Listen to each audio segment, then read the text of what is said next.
Quiet night out there across the area. Temperatures here in Providence are chillier than they were earlier today, but not by a lot. It's still 47 degrees with a west-southwest wind at 20 miles per hour. Those numbers, though, dropping quickly as we head over the next several hours. Mostly clear skies overnight, and we'll be down close to freezing tomorrow morning. Still dealing with numerous flood alerts across the area. We have the flood warnings here. Those are for the rivers until further notice. Also have a flood watch for the Friday night rain that's coming in. More on that in a second. Here is the river flooding that's going on right now. Again, the Pawtuxet is the primary concern, but we are expecting moderate to major flooding for Blackstone and Wood rivers as well. Minor flooding for the Taunton River over by Bridgewater. The Pawtuxet has the chance to eclipse the crest that we had back in December. Here's a storm pulling away, and again, nice dry weather expected for the next few days as we go through time here in Futurecast. Mostly sunny skies for the day on Thursday. A little bit of cloud cover overnight, and then back to the sunshine on Friday. Fully dry day out there, lots of sun. Starting to see clouds moving in around 9-10 p.m. This is a very fast moving storm. Winds will be, on the lower end of what this past storm produced, but still could see around 40-50 miles per hour, especially at the shoreline. There will be about 1 to 2 inches of rain with this storm. It's a very, again, quick mover, so it should be out of here by about 9-10 o'clock on Saturday morning, and then we'll go to some clearing as we go through the rest of the day. So much of your Saturday is not looking all that bad. Again, this is a general 1 to 2 inches. Looks like Rhode Island may be the upper end of that, and Southeast Mass will be the lower end of that, much like the last few storms.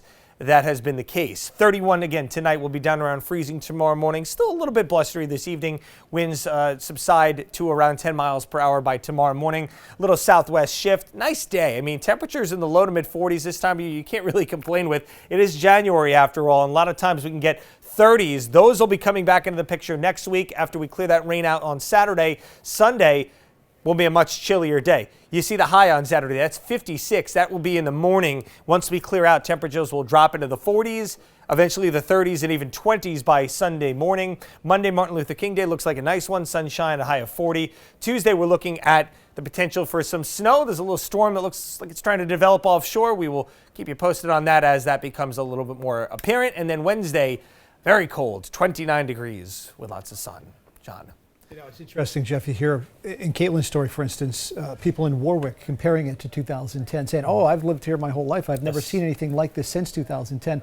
But then also another gentleman saying here in Providence, saying, every time it's a decent rainstorm, not an overwhelming rainstorm like 2010, you're seeing flooding on streets in low-lying areas. It's happening more and more frequently. And I chalk that up. I know there's a lot of people that, feel one way strongly about this, others the other way, but you have to chalk it up to, maybe a little bit of some climate change. I think the added CO2 in the atmosphere, once we add that in, the air can hold more water. There's also a very strong, I'm going to pause there. I don't want to, completely chalk it up to that. We have a very strong El Nino pattern that's in place, right? So with that, and it's really sort of a juiced up jet stream, and it's certainly helping these storms. I mean, it can be a very active jet stream, but just to get the level of these storms that's coming through, and also the wind component too, I mean, it's just not something that we're used to seeing, maybe once, twice over a year, not 3 over the course of a month.